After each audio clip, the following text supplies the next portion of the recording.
Hello everyone, welcome to Saroj Mishra's YouTube channel. मेरे YouTube channel पर आप सभी का बहुत बहुत स्वागत है। तो KVS, NVS, EMRS, D triple S भी किसी भी एग्जाम की तैयारी करें तो ये केवीएस एग्जाम में पूछा गया क्वेश्चन है। केवीएस एग्जाम फरवरी फर्स्ट शिफ्ट में पूछा गया था, टीचर एग्जाम, टीचर भर्ती के लिए। फरवरी 2023 को 21 फरवरी को ये क्वेश्चंस आए थे एग्जाम में।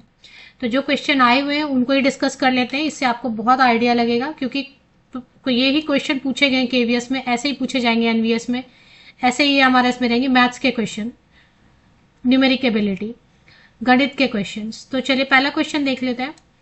A greatest number of 5 digits which is completely divisible by 139। 5 अंकों की सबसे बड़ी संख्या जो 139 से पूर्णतया विभाजित हो। तो सबसे पहले 5 डिजिट का सबसे बड़ा नंबर, ग्रेटेस्ट नंबर, सबसे बड़ी जो संख्या है वो फॉर्म कर लेते हैं जो 5 डिजिट की है। तो ये सभी जानते हैं कि 4 डिजिट का अगर बोल रहे हैं तो ये 4 डिजिट का सबसे बड़ा अंक हो गया, ठीक है। अगर 5 डिजिट का बोल रहे हैं सबसे बड़ा नंबर तो 5 बार 9 को लिख दीजिए, ये तो सबको पता है। अगर 3 डिजिट का सबसे बड़ा नंबर बोल रहे हैं तो 3 बार लिख दीजिए, है ना, ये तो सबसे बड़ा हो गया। बट अब यहाँ पे एक और चीज देखना है कि 5 अंकों की तो हमने लिख दी सबसे बड़ी संख्या, मतलब 5 बार 9 हमने लिख दिया, ठीक है, यहाँ तक काम हो गया। बट अब ये क्या कह रहे हैं कि नंबर ऐसा भी होना चाहिए जो 139 से पूरी तरीके से डिवाइड हो जाए, मतलब रिमाइंडर नहीं बचे, है ना, रिमाइंडर 0 आना चाहिए। तो अभी क्या करते हैं, इसको सिंपली 139 से आप डिवाइड कर लीजिए। इसको कैसे बनाएंगे, 5 अंकों की सबसे बड़ी संख्या लिख दी, 139 से चुपचाप इसको डिवाइड कर देते हैं। तो आप डिवाइड करेंगे तो आप देखेंगे कि जो रिमाइंडर बचा, रिमाइंडर मतलब जो लास्ट में बचा एंड में डिवाइड करके, वो बच रहा है 58, ठीक है। तो ये 58 जो है ना, ये ज्यादा हो रहा है, 99999 टाइम्स में ये 58 ज्यादा हो रहा है। अगर यही कम कर दें, ये माइनस कर दें इसमें, तो 139 से पूर्णतया डिवाइड हो जाएगा। 58 रिमाइंडर छोड़ने का मतलब ये है 5 टाइम्स 9 को 139 से अगर आपने भाग दिया और आपको 58 रिमाइंडर के तौर पे आ रहा है, तो इसका मतलब है 58 अगर आप इसमें माइनस कर देंगे इस संख्या में, तो वो पूर्णतया 139 से कंप्लीटली डिवाइड हो जाएगा। तो कुछ नहीं करना है, आप इसको 5 बार 9 को आपने सबसे पहले 139 से डिवाइड करके पता लगाया कि प्रॉब्लम कितने नंबर से है, तो 58 रिमाइंडर आ रहा है, मतलब 58 घटा दीजिए। 58 घटा देंगे तो कौन सा नंबर बनेगा, इसमें से ऑप्शन में से आपको देखने को मिल रहा है 99941। तो 99941 जो है वो नंबर है जो 139 से कंप्लीटली डिवाइड हो जाएगा। तो आंसर नंबर 3। तो 99941 वो नंबर है जिसको आप 139 से डिवाइड करेंगे तो रिमाइंडर 0 आएगा, और साथ ही साथ ये 5 अंकों की सबसे बड़ी संख्या भी बन जाएगी, which is completely divisible by 139, जो पूर्णतः 139 से डिवाइड हो रही है। चलिए, तो ये क्वेश्चन, इसका सही ऑप्शन है 99941। अगर आपको समझ आ रहा है तो आप बता, भी मैं एक छोटी सी वीडियो बना के दे रही हूँ, अगर आपको लग रहा है कि ठीक है क्लियर है या और क्लियर करना है तो वो आप मुझे बता देना, तो उसके हिसाब से मैं नेक्स्ट वीडियोस जो है ना, क्योंकि मैथ्स है तो सबको समझने के लिए अलग अलग तरीके लगते हैं समझने और समझाने के। अगर समझ आ रहा हो आपको ठीक से तो मैं ऐसे ही कंटिन्यू कर दूँ। अभी मैंने एक शॉर्ट वीडियो बनाई हुई है, इसमें बोले the difference between the largest and the smallest 5 digit numbers formed by the digit. आपको जो है ना अंक दिए हुए हैं 3, 0, 7, 9, 6, ये अलग अलग अंक है, इनको मिला के एक बहुत सबसे बड़ी संख्या जो बन सकती है और जो सबसे छोटी संख्या बन सकती है, लेकिन 5 डिजिट का होना चाहिए। जो सबसे बड़ी संख्या बन सकती है और जो सबसे छोटी संख्या बन सकती है 3, 0, 7, 9, 6 की हेल्प से, उनको सब्ट्रैक्ट करके उनका अंतर बताना है, उनको माइनस करके बड़ी संख्या माइनस छोटी संख्या और उसका क्या माइनस करके आ रहा है रिजल्ट, आंसर, वो बताना है।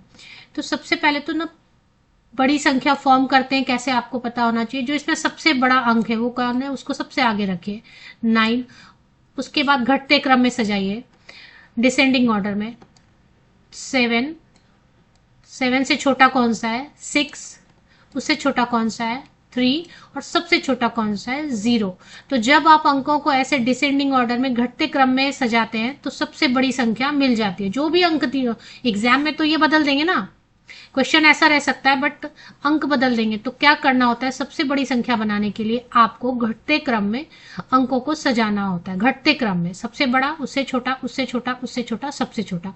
तो ये सबसे बड़ी संख्या बन गई। मैं एल लिख दे रही हूँ, लार्जेस्ट नंबर। अब सबसे छोटी संख्या बनानी है, लेकिन वो भी 5 डिजिट की होनी चाहिए। ठीक है, तो 0 को आप आगे नहीं रख सकते हैं। ठीक है, 0 को आगे नहीं रखना है, क्योंकि 0 को जैसे ही आगे रख देंगे तो क्या हो जाएगा, 4 अंकों की संख्या बन जाएगी। तो अब इसमें क्या करना है, जस्ट उल्टा इसका करना है कि सबसे छोटा कौन सा है उसको आगे रख देते हैं। ठीक है, तो 3 को हमने आगे, 3 को आगे रख दिया, क्योंकि 0 को आगे रख देंगे तो वो 4 डिजिट का हो जाएगा। उसके बाद अभी 0 को रख देते हैं, उसके बाद उससे बड़ा, उससे बड़ा और उससे बड़ा। ठीक है, तो ये हो गया स्मॉलेस्ट नंबर, ये हो गया लार्जेस्ट नंबर, ये हो गया स्मॉलेस्ट नंबर। अब फटाफट आप सब्ट्रैक्ट कीजिए, ये माइनस ये कर दीजिए। अंतर मांग रहे हैं ना, तो बड़ी संख्या बन गई, छोटी संख्या बन गई। होप क्लियर है बड़ी संख्या छोटी संख्या कैसे बनाते हैं। छोटी संख्या बनाने के लिए बढ़ते हुए क्रम में आपको लिखना होता है। यहाँ पे 0 का केस था इसलिए 0 को बीच में डालना पड़ा, क्योंकि सबसे पहले अगर 0 से शुरू कर देते तो फिर ये 4 अंकों की संख्या बन जाती। इसलिए 0 के केस में आपको 0 को सेकेंड नंबर पे डालना है। बाकी सेम वैसे ही रहेगा कि अगर अंकों को आप बढ़ते हुए क्रम में सजा देंगे तो वो स्मॉलेस्ट नंबर सबसे छोटी संख्या बन जाएगी, और अगर आप अंकों को घटते हुए क्रम में सजा देंगे, घट रहा है धीरे धीरे, तो वो सबसे बड़ी संख्या बन जाएगी। अब इन दोनों को आप माइनस कर लीजिए, माइनस करने से आपको आंसर आता है 66951। माइनस करके देखिए आप सब्ट्रैक्ट करके, तो आंसर हो जाएगा इसका 3, करेक्ट आंसर। चलिए नेक्स्ट क्वेश्चन। ये बहुत ही आसान सा क्वेश्चन दिया हुआ है, बस देखने का। अभी इसमें क्या दिया है, न्यूमरेटर में 1 है, डिनोमिनेटर में 6 है। न्यूमरेटर में 1 है और डिनोमिनेटर मतलब ऊपर वाली संख्या को आप हिंदी में क्या बोलते हैं, मैं न्यूमरेटर बुला रही हूँ। नीचे वाली जो संख्या है इसमें आप क्या बोलते हैं, मैं इसको डिनोमिनेटर बोल रही हूँ। तो न्यूमरेटर में 1 1, ये मतलब ऊपर में जो संख्या है ना इसके, वो फिक्स है 1 1 1 1 1 1 है, तो इसके आगे 1 ही रहेगा, यहाँ पे भी 1 ही रहेगा। बदल कौन सा रहा है, जो डिनोमिनेटर में जो नीचे संख्या लिखी हुई है तो उसमें बदलाव आ रहा है। 6 हो रहा है, 12 हो रहा है, 20 हो रहा है, 30 हो रहा है। तो इसका पैटर्न चेक करना पड़ेगा कि ये नंबर कैसे आपस में जुड़े हुए हैं, क्योंकि जब तक आप उनमें संबंध नहीं बनाएंगे, रिलेशन नहीं बनाएंगे, तो आगे का नंबर हम प्रेडिक्ट कैसे कर सकते हैं। तो देखते हैं कि इसमें इसमें का फर्क आ रहा है। टेबल तो नहीं है, इतना तो क्लियर है कि टेबल तो नहीं जा रहा है किसी चीज का, मतलब 3 का टेबल है तो फिर यहाँ पे 20 से ब्रेक हो गया। 2 का टेबल में ऐसे बहुत अजीब सा पैटर्न आ रहा है। तो एक बार सब्ट्रैक्ट करके देखिए, 12 माइनस 6 किया तो 6 आया। अब ये तीसरे वाले से दूसरे वाले को माइनस करके देखते हैं। पहले सेकेंड माइनस फर्स्ट किया, अभी थर्ड माइनस सेकेंड कीजिए तो 8 आ गया। अब ये फोर्थ माइनस थर्ड कीजिए, 30 माइनस 20। अभी कुछ पैटर्न समझ में आपको आ रहा है। क्या पैटर्न समझ में आ रहा है कि पहले 6 का डिफरेंस था, फिर 8 का डिफरेंस था, फिर 2 का डिफरेंस था। मतलब यहाँ पे जो डिनोमिनेटर है उसमें जो डिफरेंस आ रहा है, जो अंतर आ रहा है, वो अंतर भी 2 2 2 2 बढ़ रहा है। तो नेक्स्ट कितना डिफरेंस आएगा वो प्रेडिक्ट कर लीजिए, 12 होगा। इसके नेक्स्ट कितना डिफरेंस आएगा, 14 होगा। ठीक है, तो यानी 30 के बाद ऐसी संख्या रखेंगे जिसको घटाएंगे अगर हम तो 12 आए। तो 42 माइनस 30 है ना, 42। 30 के आगे एक ऐसी संख्या रखेंगे, एक ऐसा नंबर रखेंगे जिसको सब्ट्रैक्ट करें, 30 माइनस 30 कर दे तो 12 आए। तो इसका मतलब है 1/42 आएगा। ठीक है, नेक्स्ट एक ऐसी संख्या रखेंगे जिसको कि सब्ट्रैक्ट कर दें तो 42 अगर उसमें माइनस कर दें तो 14 आना चाहिए। तो हो गया 1/56। तो 1/42, 1/56 ऐसे भी आप देखेंगे तो 6 6 12, 12 8 20, 20 10 30, तो 30 और 12 कर दीजिए। 30 और 12 30 प्लस 12 42 और 42 प्लस 14 56। क्यों कर रहे हैं, क्योंकि यहाँ पे 6 का अंतर था, यहाँ पे 8 का अंतर है, होप ये पॉइंट क्लियर है। यहाँ पे इन दोनों के बीच में 6 का अंतर है, इन दोनों के बीच में 8 का अंतर है, इन दोनों के बीच में 10 का अंतर है। तो ऑब्वियसली नेक्स्ट जो अंतर आएगा वो 12 का आएगा और उसके नेक्स्ट जो अंतर आएगा 14 का आएगा। तो 30 प्लस 12 कर दीजिए तो 42 हो गया यहाँ पे 1/42। ठीक है, इसके बाद यहाँ पे 42 आ चुका है तो 42 प्लस 14 कर दीजिए तो 1/56। क्योंकि मेरे पास अभी समझाने के लिए अलग से शीट नहीं है तो मैं इसमें ही समझा रही हूँ। तो अगर आपको समझ आ रहा हो तो आप कमेंट सेक्शन में लिखिए, तो इसको कंटिन्यू करेंगे क्लास को, मैथ्स की क्लास को। तो इसका आंसर हो गया आंसर 3 1/42 1/56। सीरीज के क्वेश्चन है ये, एक्चुअली सीरीज का क्वेश्चन तो आता ही है। ये बड़ा आसान सा क्वेश्चन दिया हुआ इन्होंने, which digit will come in place of star in the following multiplication. एक नंबर आपको दिया हुआ है 234 दिया हुआ है आपको, और एक नंबर बोल रहे हैं कि बनाइए 3 कुछ तो है यहाँ पे 305 है या 325 है या 345 है या 365 है, क्या है पता नहीं। ये मल्टीप्लाई करके 80730 आना चाहिए। तो बड़ा आसान सा सवाल है। आपको ये नंबर नहीं पता है तो इस नंबर को आप x ले लीजिए, ठीक है। तो x निकालने के लिए क्या करेंगे, साधारण सी बात है, ये नंबर नहीं पता, ये इंटू ये इज इक्वल टू 80730। तो एक मैं छोटा सा आपको बोलती हूँ, 2 इंटू 3 करते हैं हम तो 6 आता है ना। और अगर आपको बताया गया कि 2 इंटू पता नहीं क्या करना है कि 6 आए, है ना, तो हम कहते हैं कि चलो x मान लेते हैं इसको, या चलो कुछ और मान लेते हैं, u मान लेते हैं, unknown quantity. 2 into U is equal to 6, तो u इज इक्वल टू क्या करते हैं, 6 डिवाइडेड बाई 2 करते हैं ना हम, 6 डिवाइडेड बाई 2 कर देते हैं तो हमको 3 पता चल जाता है कि u जो है नॉन क्वांटिटी 3 है। ठीक है, तो सेम वही चीज यहाँ पर लगाएंगे कि 234 तो आपको पता ही है। ये वाली पूरी नंबर को सोचते कि हमको नहीं मालूम, तो u अननोन क्वांटिटी लिख देते हैं, 80730 आना चाहिए। ठीक है, तो क्या करते हैं, u इज इक्वल टू, अभी जैसे हमने किया 80730 डिवाइडेड बाई 234। तो 234 से डिवाइड कर दीजिए, भाग दे दीजिए 807 3 शून्य को, आपको पता चल जाएगा कि कौन सा नंबर आ रहा है। तो आपको अभी पता चलेगा कि ये जो नंबर आ रहा है 80730 को 80,730 को 234 से भगा दे दीजिए, डिवाइड कर दीजिए, सिंपल। तो क्या आंसर आया, आंसर आ रहा है, आई थिंक डिवाइड कीजिए, आप देखिए क्या आंसर आ रहा है आपका। तो आंसर आ रहा है 345, है ना। तो 345 में 3 दिया हुआ है, 5 दिया, बीच का मिसिंग नंबर क्या है, मिल गया हमको 4। तो इसका भी आंसर वही है, आंसर 3 होगा। चलिए चेक कर लेते हैं, आंसर 3 है। चलिए इसके बाद नेक्स्ट क्वेश्चन थोड़ा सा हार्ड है, पर इतना कुछ बहुत कठिन। घनाभ क्यूबॉइड है, एक क्यूब होता है घन और एक होता है क्यूबॉइड। तो क्यूबॉइड में रेक्टेंगुलर फेसेस होते हैं, ये आपको पता है। क्यूबॉइड पे अगर चाहिए तो मैं अलग से बना दूंगी। जिनको थोड़ा सा क्यूबॉइड पता है, ऐसे तो आप खींचते हैं ना, ऐसे खींचते हैं आप, है ना। घनाभ ऐसा होता है ना,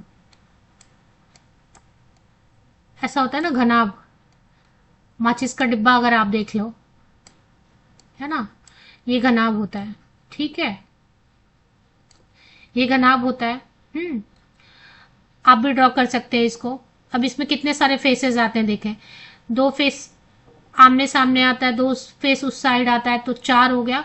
और अप डाउन तो टोटल 6 फेसेस आते हैं, है ना, 6 फेसेस आते हैं और बहुत सारे एडजेस आते हैं। तो घनाभ में क्यूबॉइड में क्या होता है ना, लेंथ अलग रहेगा और ब्रेड्थ अलग रहेगा, ये अलग रहेगा और ये अलग रहेगा, है ना। और क्यूब में सब बराबर होते हैं, जितने भी एडजेस है सब बराबर होते हैं। क्यूब में क्या फर्क होता है, जितने भी एडजेस है, ये जितने भी एडजेस है ये सब, है ना, ये सब बराबर होते हैं, तो वो क्यूब होता है। और उसी में अगर अलग हो गए एडजेस का लेंथ जो है, इनको मैं एडजेस बोल रही हूँ, तो ये अगर अलग अलग लेंथ के हो गए तो क्यूबॉइड हो गया।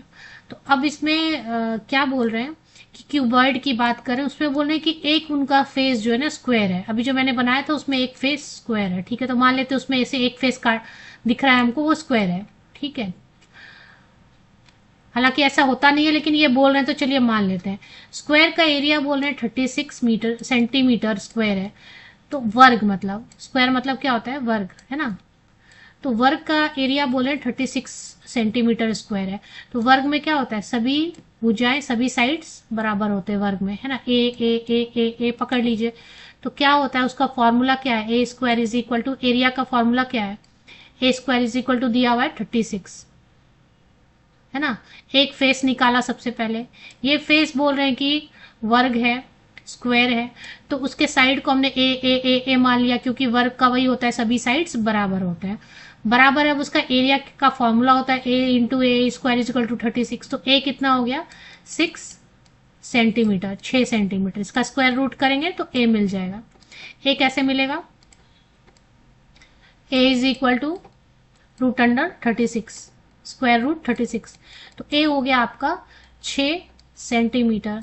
तो उसका एक साइड आपको मिल गया, मतलब घनाभ का, क्यूबॉइड का एक साइड भी इस तरीके से मिल गया।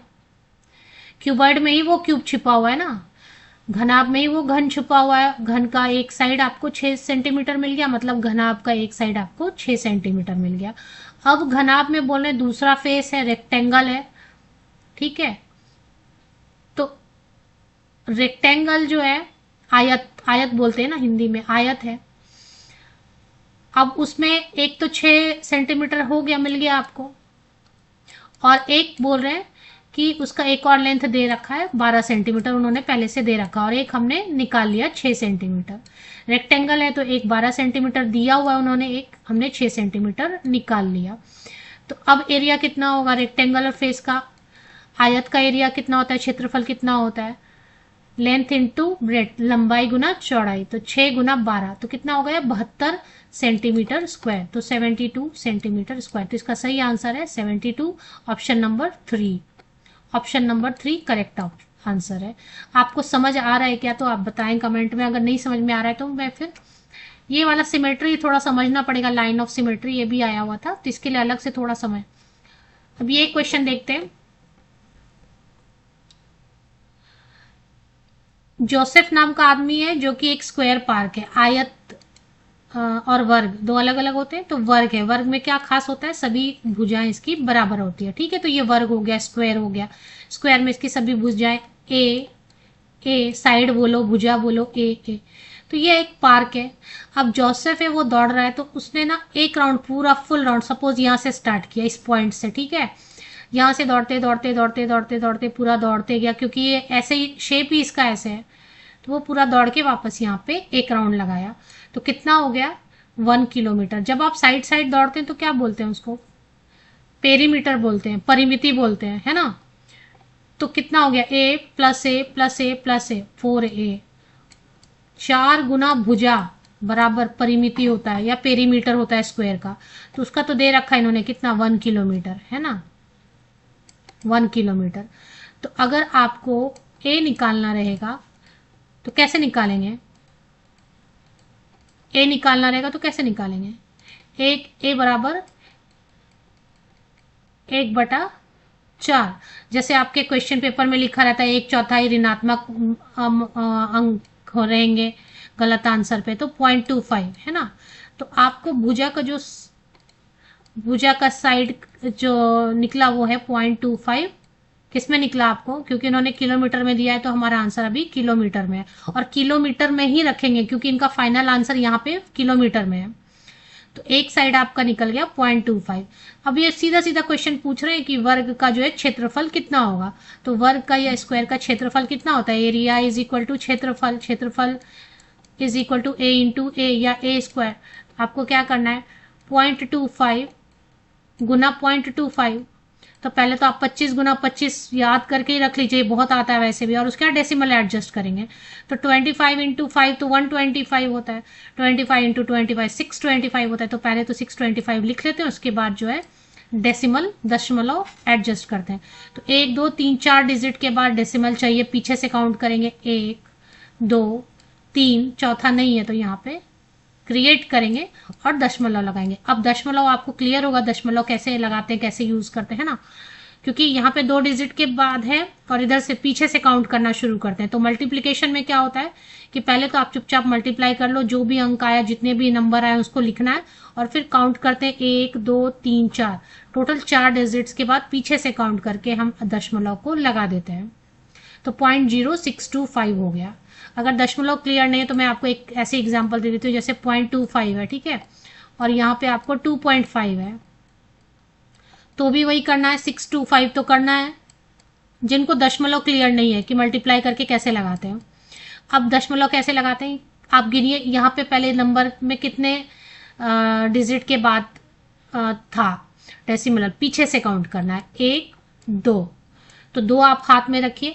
फिर दूसरा नंबर जो मल्टीप्लाई किया उसमें कितने डिजिट के बाद डेसिमल है, पीछे से काउंट करना है, 1 डिजिट के बाद, तो 2 इधर और 1 इधर, टोटल 3 डिजिट के बाद डेसिमल आंसर में आएगा। तो 1 2 3 पीछे से काउंट करेंगे, है ना। तो इतने ही क्वेश्चंस मैंने अभी शॉर्ट वीडियो बनाई, बिकॉज अगर आपको क्लियर हो रहा है मेरे समझाने का तरीका तो आगे कंटिन्यू करेंगे इसी ऐसे ही क्लासेस। ये क्वेश्चन पीआरटी में फिलहाल आया, मैं टीजीटी पीजीटी सभी के क्वेश्चंस, एनवीएस केवीएस सभी क्वेश्चंस छोटे छोटे वीडियोस बना के कवर कर दूंगी। अगर आप समझ रहे हैं तो मैथ्स के क्लास के लिए ज़्यादा से ज़्यादा कमेंट करें और शेयर भी कर दें।